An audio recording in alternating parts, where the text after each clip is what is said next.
turma do nosso curso de teologia para um aprendizado da palavra de Deus. Enquanto muitas pessoas elas não dão importância, né, para a palavra do Senhor, o mundo muitas vezes não dá importância para a palavra do Senhor, tenta de alguma forma degredir ou menosprezar a palavra do Senhor. Ainda tem no pleno século XXI pessoas que amam a palavra do Senhor. E aqui só está uma porção, né, mas tem muitas espalhadas no nosso Brasil e fora do Brasil que ainda amam e professam essa palavra do Senhor Jesus. Então quero parabenizar, agradecer a Deus, louvar a Deus pela vida de cada um de vocês, né, que se esforçaram. Sei que não é fácil, né, quando fazer um compromisso como esse, de ficar um ano, né, estudando a palavra do Senhor, tirando um dia da semana para estar aprendendo a palavra do Senhor, não é fácil, mas vocês chegaram até o final, porque Deus assim deu graça. Então, sejam de uma forma intensa, sejam parabenizados e estejam felizes por esse momento de conclusão, de um término de um ciclo na vida de cada um de vocês. Eu quero fazer uma menção de um texto bíblico. Quando eu fui convidado para transmitir essa palavra ao coração de vocês, eu venho orando a Deus, pedindo a Deus um assunto para que eu pudesse discorrer, que fosse um assunto atual, né, um assunto dos nossos dias, do pleno século XXI, e que o Espírito Santo pudesse me inspirar para dentro de tudo aquilo que vocês já estudaram dentro da grade curricular do curso, vocês pudessem ter essa compreensão, revisitar esse conteúdo que vocês tiveram no decorrer do ano letivo de cada um de vocês. E o Espírito Santo me levou no texto de Atos dos Apóstolos, no capítulo 17, deste livro, e o verso de número 16 a seguir.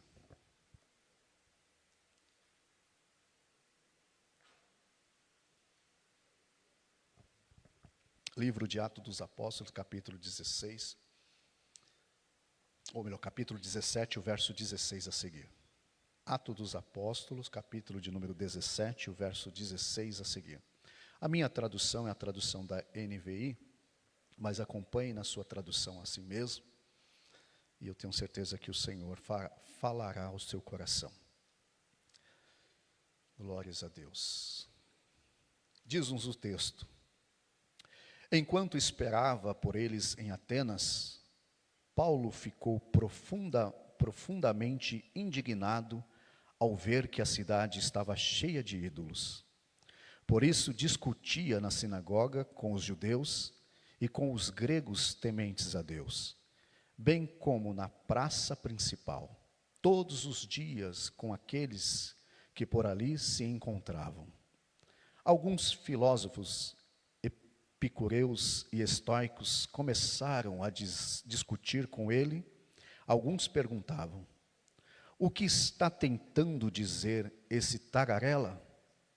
Outros diziam: parece que ele está anunciando deuses estrangeiros, pois Paulo estava pregando as boas novas a respeito de Jesus e da ressurreição.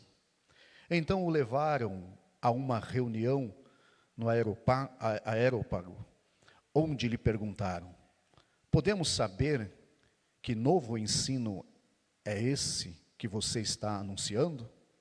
Você está nos apresentando algumas ideias estranhas e queremos saber o que elas significam. Todos os atenienses e estrangeiros que ali viviam não se preocupavam com outra coisa senão falar e ouvir as últimas novidades. Amém? Vamos repetir, todos nós, esse último verso, o verso de número 21. Na sua tradução mesmo, eu gostaria que você falasse em alto bom som esse verso comigo. Eu vou contar até 3 e vocês repitam comigo. 1, 2, 3.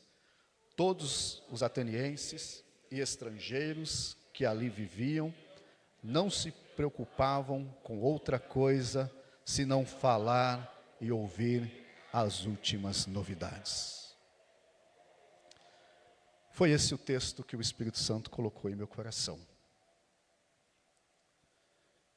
para trazer ao coração de vocês nessa noite. E eu quero aqui, antes de discorrer nesse texto, eu quero colocar um tema bem atual. Eu falei hoje bastante na sala de aula hoje com os irmãos do Básico em Teologia, sobre a visão da pós-modernidade, a pós-modernidade e a igreja.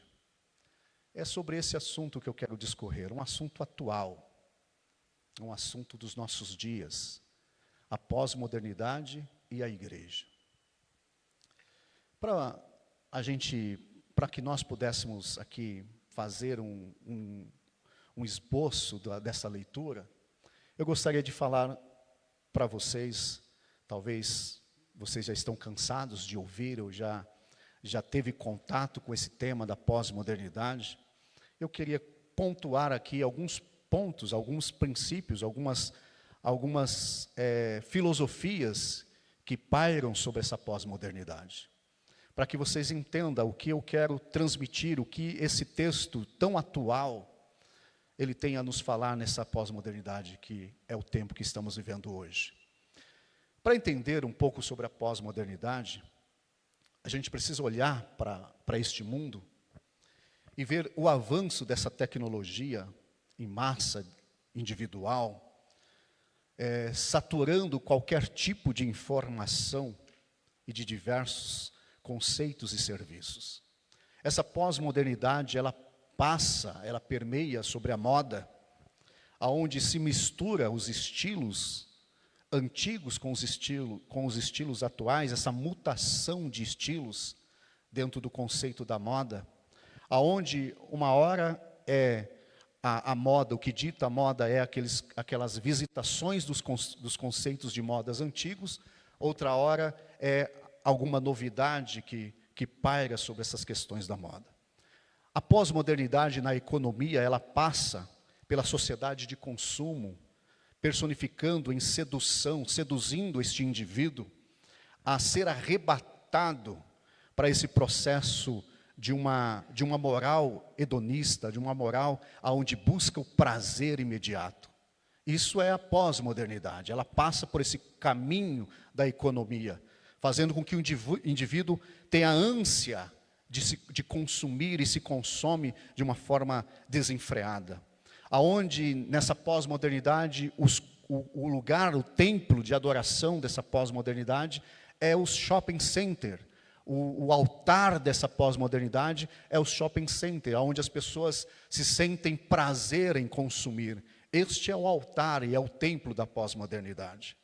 A pós-modernidade também é essa ramificação política que nós vemos, onde os ideais e as ideologias são apregoadas a todo instante, onde o movimento de igualdade, o movimento de direitos dos homossexuais, a igualdade racial, esses movimentos feministas e antiglobalizantes e todo esse movimento de libertação, de que possibilita uma sociedade segregada em um mundo sem precedentes. Isso é a visão da pós-modernidade. Ela segrega os conceitos políticos de uma forma onde as pessoas não sabem, não se criam, não se têm uma identidade. A pós-modernidade, ela é essa modernidade líquida que Zygmunt Bauman vai dizer, dessa modernidade líquida, onde uma realidade ambígua, multiforme, a qual é como clássica expressão do Manifesto Comunista, que tudo é sólido, desmancha no ar. Nessa modernidade não existe nada sólido. Tudo aquilo que foi construído em bases sólidas para uma sociedade, nessa pós-modernidade, tudo isso está virando pó, está virando ar. É por isso que nós temos os enfrentamentos dessa pós-modernidade contra os pilares da família, contra os pilares da educação, contra os pilares dos princípios bíblicos, porque essa pós-modernidade tudo se evapora, tudo é líquido, tudo passa. A pós-modernidade é esse ponto de construção, ou melhor, ou de desconstrução de uma identidade, A pós-modernidade, ela cria uma crise de identidade. É por isso que quando olhamos para essa sociedade, nós vemos essa sociedade em crises, essa sociedade que não tem uma identidade, essa sociedade que não consegue se identificar com nada e vivem em crises. É por isso que os jovens estão em crises, os senhores, as senhoras, elas estão em crises porque essa pós-modernidade, ela não traz uma identidade para ninguém. As pessoas podem ser o que elas quiserem ser.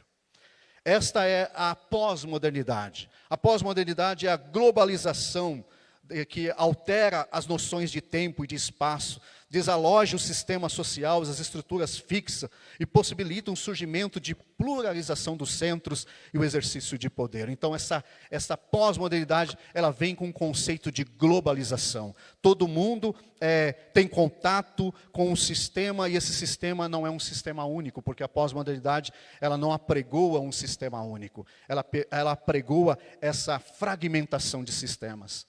A pós-modernidade, ela é essa multiplicidade, essa fragmentação, esse desreferencialização, ou seja, não existe uma referência. É por isso que nas famílias dessa pós-modernidade, os pais não são mais referências para os seus filhos, porque essa pós-modernidade, ela prega esse conceito de que não existe referências nenhuma. As pessoas não têm referencial. A pós-modernidade, ela prega essa entropia, aonde a aceitação de todos os estilos, de todas as estéticas, essa pós-modernidade, ela pretende a inclusão de todas as culturas com o mercado de consumidores. É isso que nós vemos, essa inclusão de todas as culturas, essa entropia dessa inclusão, onde tudo é favorável, é levado para uma onda de consumir. Então, tudo hoje se consome. Tudo hoje, dentro dessa pós-modernidade, leva o sujeito a consumir. A pós-modernidade, ela é este real figurativo. É o principal eixo da pintura no anos de 1870, onde a pintura, a arte, ela tinha um eixo de um processo de figurativo. Só que com a pós-modernidade não existe mais esse eixo figurativo dentro da arte. Ou seja, tudo vale, todos os discursos são válidos. Tudo que se ouve nessa pós-modernidade, ela é aceitável. Ou seja, nisso, o resultado dessa pós-modernidade não há mais padrões limitados, ou seja, a representação da realidade, tanto física quanto espiritual, o resultado numa crise espiritual, ética, moral e estética. É por isso que nessa pós-modernidade a gente percebe-se que a palavra pecado, ela sumiu no conceito da pós-modernidade. Hoje, a palavra pecado, ela não existe, parece que saiu do vocabulário, porque não existe mais padronizações de nada, não existe mais erros, a moral, a ética está em crise, então não existe mais erro para essa pós-modernidade. É este o conceito. A pós-modernidade é favorável ao relativismo. Talvez vocês já ouviram falar dessa questão do relativismo. A pós-modernidade, ela sopra para esse caminho do relativismo. Tanto quanto o indivíduo ele é capaz de viver em uma sociedade onde não existe mais nada objetivo. Tudo é relativo, a verdade é ilusiva, a verdade é uma verdade poliforma, é uma verdade que está no caminho da subjetividade, depende da interpretação do indivíduo. Então a pós-modernidade, ela gosta desse sujeito individualizado, aonde ele vai buscar criar esta verdade para que ele possa viver. Isso é pós-modernidade. Pós-modernidade, ela atinge também e traz essa cultura do niilismo. Talvez você tenha ouvido falar desse conceito niilismo. É o que a pós-modernidade prega, que nesse niilismo, onde não se sabe mais o certo e o errado, tudo vale, tudo pode, nada mais limita o indivíduo, seus caprichos instintivos, nada mais tem sentido para o indivíduo. É por isso que estamos vivendo uma crise nessa sociedade, onde as pessoas não têm sentido para nada. Eu ouvi de uma criança chegar para mim, de uma criança de 11, 12 anos de idade, chegar para mim e falar assim: olha, minha vida não tem sentido. Como assim? Uma criança que está começando a vida dela agora e ela dizer que não tem sentido. Isso é o conceito da pós-modernidade. Ela tira o sentido das pessoas. As pessoas não têm mais sentido para nada. Elas vivem no nada, elas vivem no vazio, elas vivem nesse processo de que nada é errado e certo, nada o conduz à vida dela. Isso é a pregação da pós-modernidade. O que é a pós-modernidade? Ela traz também esse conceito do hedonismo, que não é um conceito presente, construído dentro dessa pós-modernidade, mas é uma visitação dos filósofos da época da Grécia, no ano de 335 a 356 a.C., aonde Arístopo de Cirene, ele vai pregoar esse hedonismo, e é interessante que esse hedonismo que foi pregoado lá na Grécia Antiga, ele é tão recente nessa pós-modernidade, que é este prazer individual, é a busca máxima do prazer, é esta rejeição da dor, essa rejeição de todo o conceito de dor, e a busca desenfreada para o prazer. Isso é o hedonismo. Eu quero sentir prazer, nem que tenha que passar por cima de qualquer coisa, eu quero sentir esse prazer. Isso é o hedonismo, é o que se prega a pós-modernidade. A pós-modernidade é o relativismo.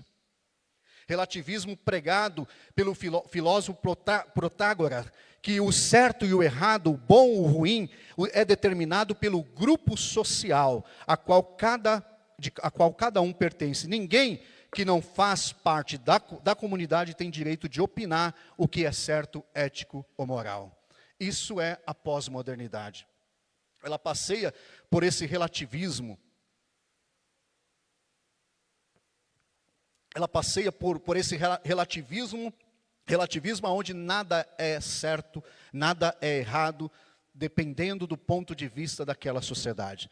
É por isso que a palavra de Deus, os princípios da palavra de Deus, para essa pós-modernidade é rejeitada, porque nada para essa pós-modernidade o toca, ela se constrói, ela se fragmenta, ela se torna essa modernidade que vivencia o desamparo, ou seja, uma hora ela exalta o desamparo do indivíduo, outra hora ela passa a fazer com que esse indivíduo ele viva-se o abandono. Então, ou seja, essa sociedade pós-modernidade, ela está vivendo debaixo de um abandono. Depois que mataram-se Deus, depois que Nietzsche disse que Deus está morto, essa sociedade vive o abandono, vive aquilo que ela gosta de ser, de viver, o que ela constrói e desconstrói ao mesmo tempo. A pós-modernidade, ela quebra vínculos, é por isso que os vínculos são quebrados, é por isso que as famílias não conseguem mais viver em uma comunidade familiar. É por isso que as amizades são amizades virtual, porque isso é fruto dessa pós-modernidade. Não se estabelece vínculo, as pessoas entram e saem, as pessoas participam das reuniões, participam das igrejas, participam dos movimentos e saem como se não tivesse vínculo nenhum. Isso é uma pregação da pós-modernidade. As pessoas não se têm mais vínculo, não se criam mais vínculo, não se pertence a mais nada, não se tem uma pertence aonde ela possa se construir como indivíduo, ela justamente vive o seu abandono. A pós-modernidade é esse fascismo da novidade. Tudo é novo, tudo está em busca de novidade, e é por isso que esse texto que eu li a vocês é tão atual. Por quê? Porque essa pós-modernidade está em busca do novo. Tudo que é novo atrai, tudo que é novo faz com que as pessoas vão em busca desse algo novo. Então ela está o tempo inteiro atraindo essas novidades. A pós-modernidade é essa sociedade exagerada, que tudo é exagero, tudo para ela tem que ser grande, tem que ser estupendo, tem que ter milhões de seguidores, tem que ter coisas grandiosíssimas. Então ela é esse processo de construção de uma busca de exagero, tudo exagerado nessa pós-modernidade. Tudo é rápido, tudo é imediato. Essa pós-modernidade, ela constrói no caminho do imediatismo, da rapidez. Todo mundo quer as coisas para ontem, todo mundo quer as coisas que sejam resolvidas. Isto é a visão da pós-modernidade. Ela busca com que as pessoas vivam essa rapidez, esse consumismo, essa vida tão rápida, onde não para falar com ninguém. E quando para falar com alguém, a pessoa não escuta, porque ela precisa falar, ela precisa externar essa rapidez, esse imediatismo que ela está vivendo. Isso é a pós-modernidade, meus irmãos. Isso é o que Paulo está aqui diante de um tempo que não se falava de pós-modernidade, mas Paulo está diante de uma pós-modernidade aqui nesse texto. Então esse texto ele é tão atual, ele fala tão com a gente hoje, porque esses atenienses, essas pessoas que estavam ali na cidade de Atenas, elas estão interessadas em coisas novas, elas estão buscando falar coisas novas, elas estão conversando sobre coisas novas, elas querem coisas novas, elas querem novidade. Então esse texto ele é um texto atual, ele é um texto dessa necessidade, dessa pós-modernidade. E aqui eu quero fazer aqui rapidamente a minha exposição dentro desse texto. Então vocês compreenderam o que é pós-modernidade. É todo esse exagero, é todo esse mundo louco, é todo esse mundo que as pessoas não têm mais racionalidade, não conseguem refletir mais sobre as suas atitudes. Isso é pós-modernidade. É bem verdade que recentemente está aí na mídia, né, as crianças reborn, né, que é uma fascinação da pós-modernidade, onde as pessoas elas perdem o amor pelo outro e começam a colocar o amor em objetos. Gente, isso é conceito da pós-modernidade, isso é a novidade, estão em busca de novidade, estão em busca de cada coisa nova. E como a igreja consegue lidar com este mundo pós-moderno? Como nós estamos nos posicionando nessa pós-modernidade? Então, o tema que eu quero falar, discorrer nesse texto é a pós-modernidade e a igreja. Existem abalos na nossa igreja, no nosso conceito de igreja. E quando eu falo de igreja, eu não estou dizendo denominação. Eu estou dizendo nós, como igreja do Senhor Jesus Cristo. Como está a nossa vida, como nós estamos como igreja nesse mundo pós-moderno.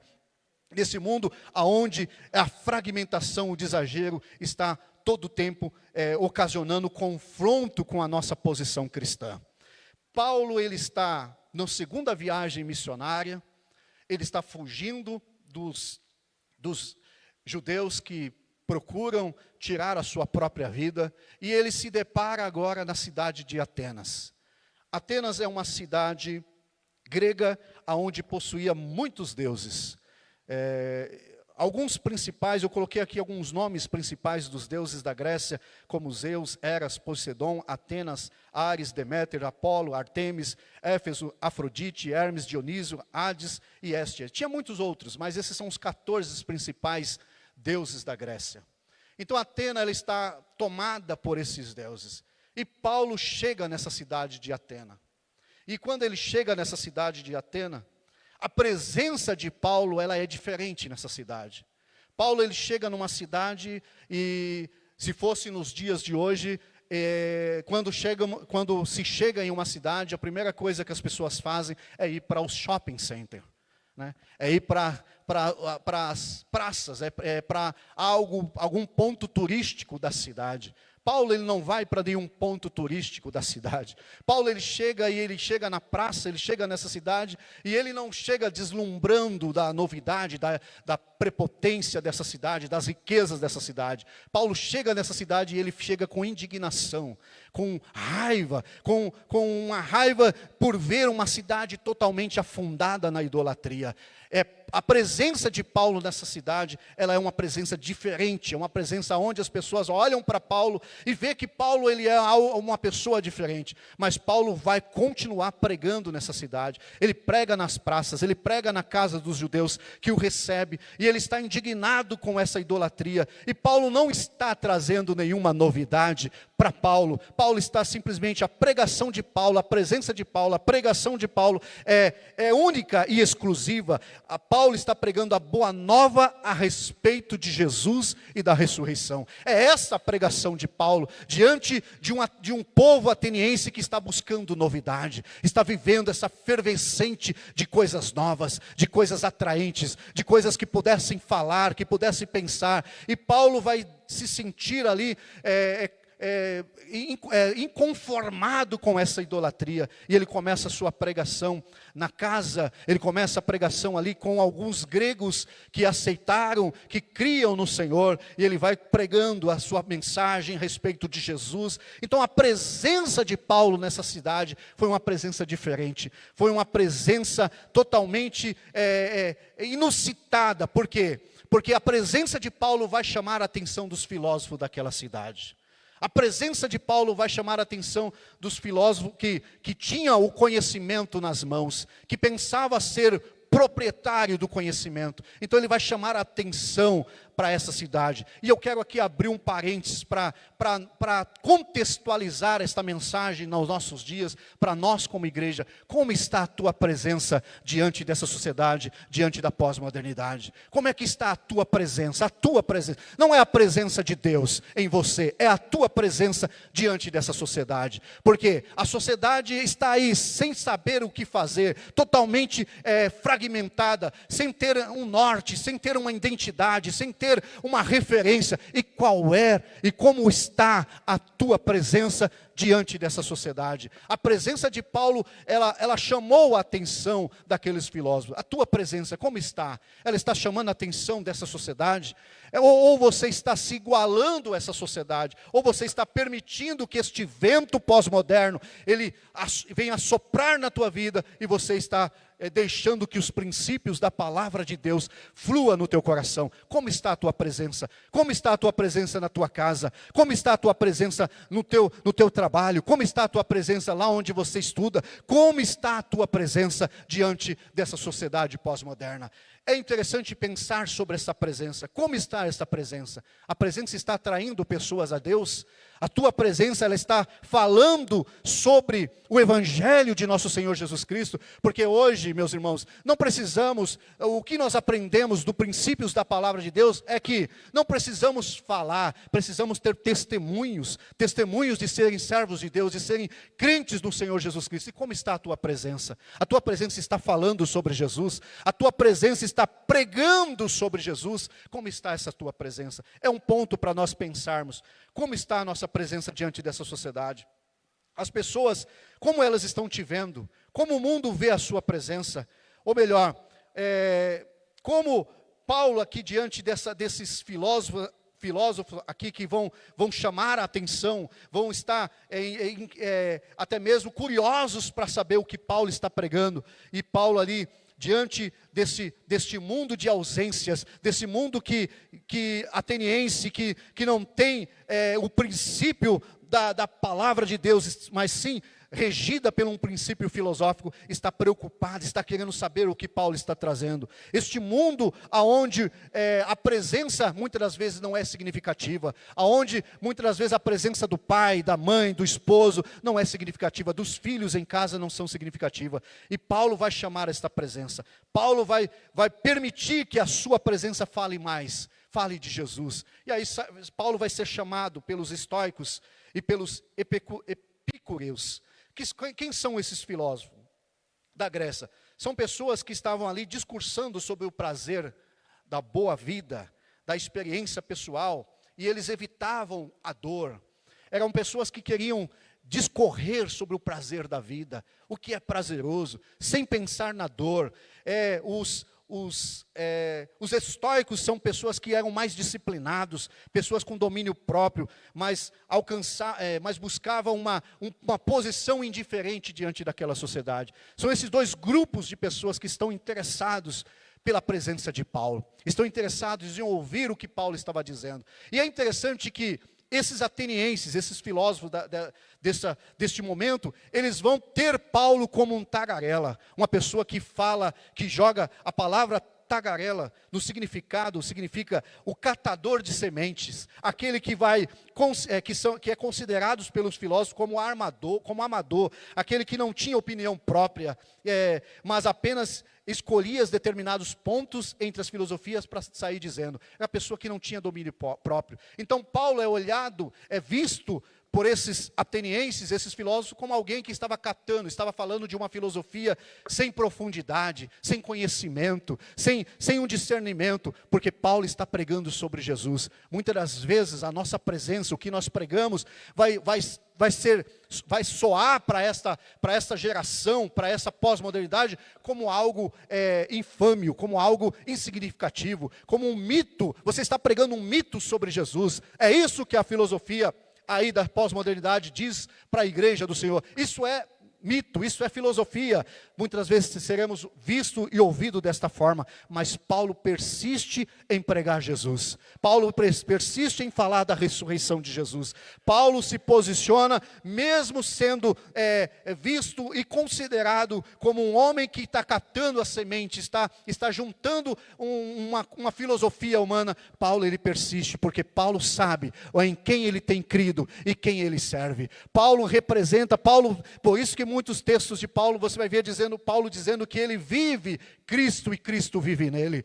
É isso que demonstra a presença de Paulo em Atenas. É Cristo ali sendo representado no momento que Paulo está pregando sobre Cristo. Esta presença, ela vai surtir o efeito em Atenas. E é interessante, meus queridos, para discorrer aqui sobre esse texto, é que Paulo não se preocupou ser chamado de catador de semente. Paulo continua, e é interessante que o conceito que Paulo tem, os princípios da palavra de Deus, eles estão fortes e vivos no coração de Paulo. E Paulo vai demonstrar isso através da sua pregação.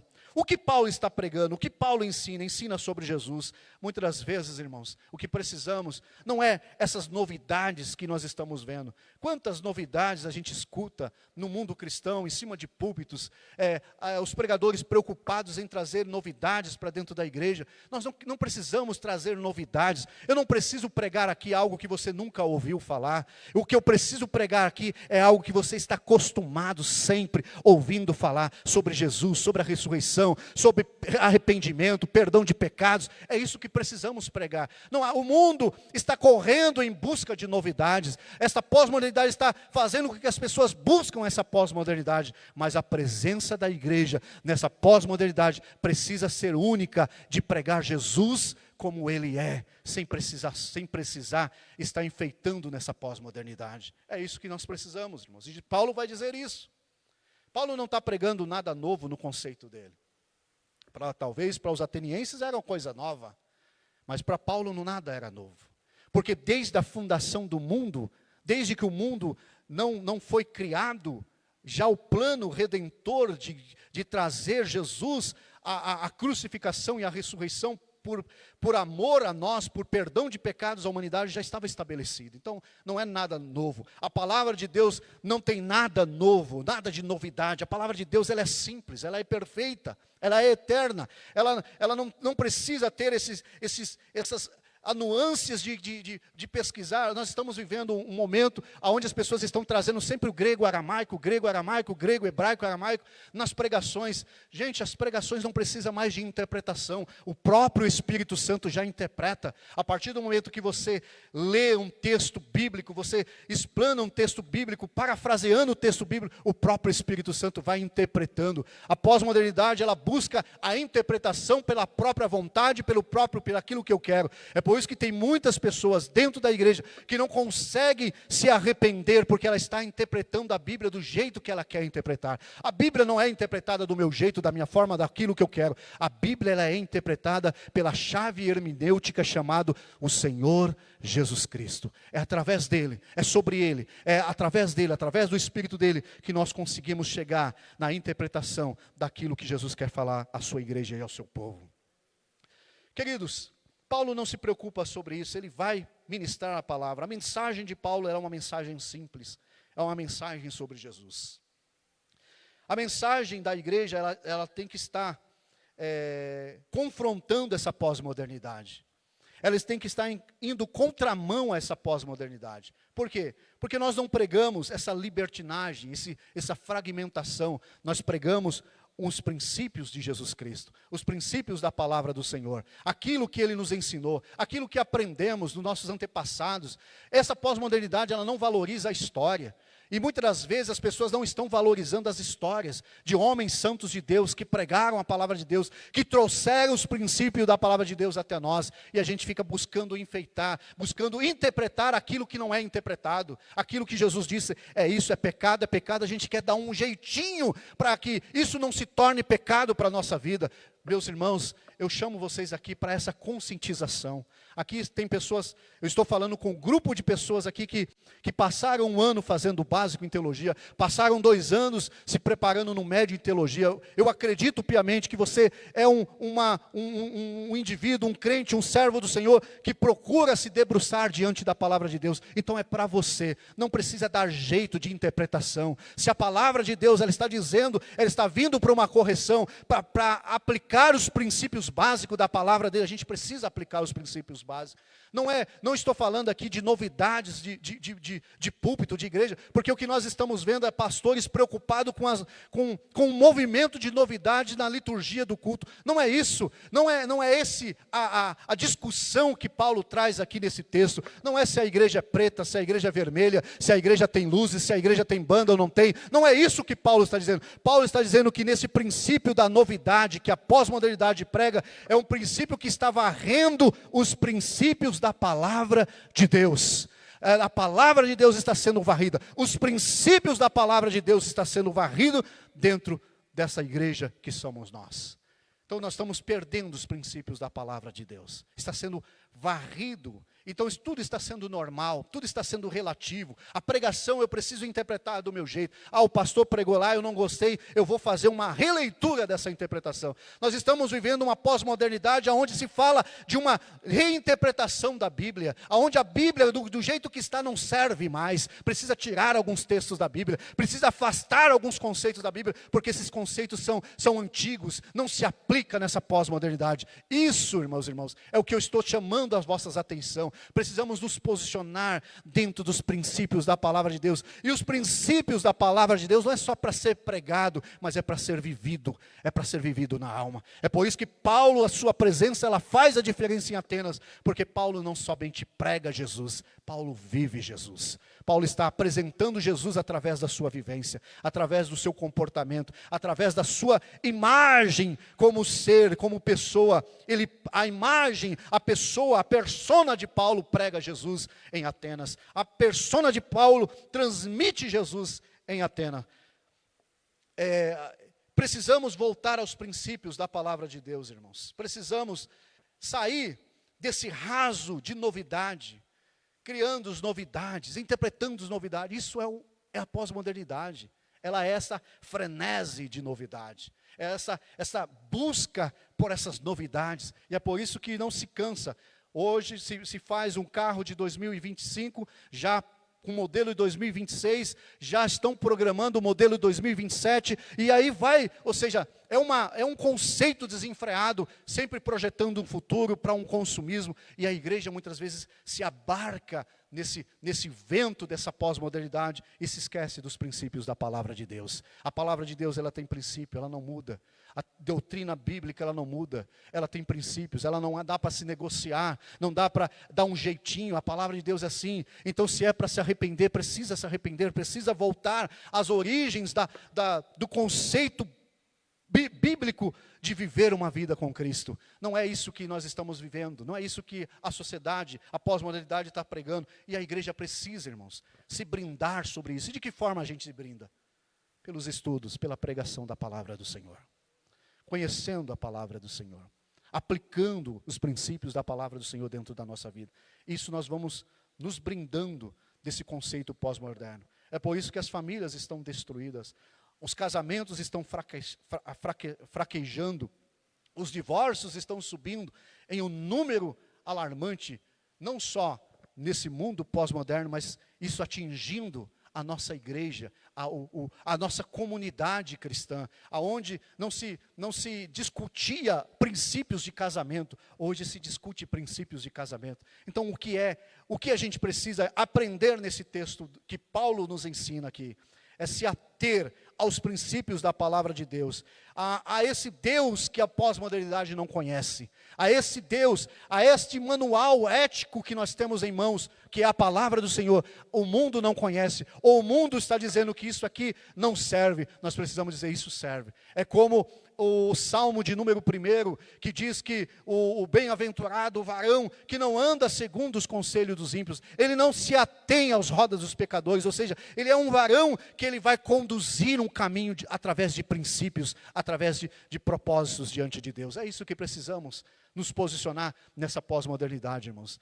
E eu chamo-vos a atenção nessa noite, Eu discorro sobre esse texto nessa noite, porque Paulo ele vai chegar diante desse anfiteatro que ele é convidado. Então veja, aquele Paulo que está pregando na praça, que a sua presença chama a atenção de alguns filósofos ali, que estavam acostumados a falar sobre o prazer da vida, Paulo é chamado a discursar ali diante de um tribunal, diante de um cenário, e Paulo, o discurso de Paulo não é diferente daquele que está pregando lá na praça. O discurso de Paulo permanece o mesmo, sobre o Jesus e sobre o Cristo ressuscitado, o Cristo que morreu e ao terceiro dia ressuscitou para remir os pecados, para fazer com que o homem tenha consciência de que ele é pecador, de que ele peca, de que ele erra, e ele precisa do Senhor para ter as suas remissões dos seus pecados, perdão dos seus pecados, e ter uma morada, uma salvação digna, uma morada diante do Senhor Jesus. É isso que Paulo vai pregar aqui, irmãos.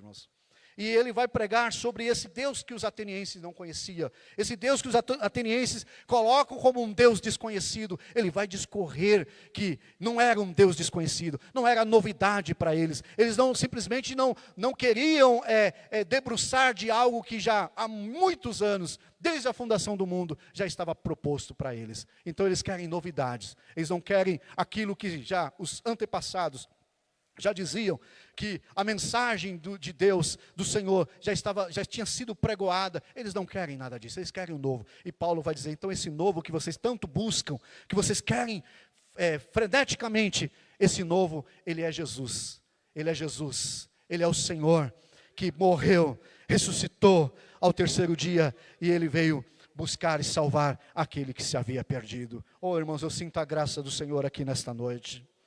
Eu sinto a graça do Senhor aqui nesta noite. Então precisamos pensar como está a nossa presença diante desse mundo. Como estamos diante das novidades que esse mundo prega.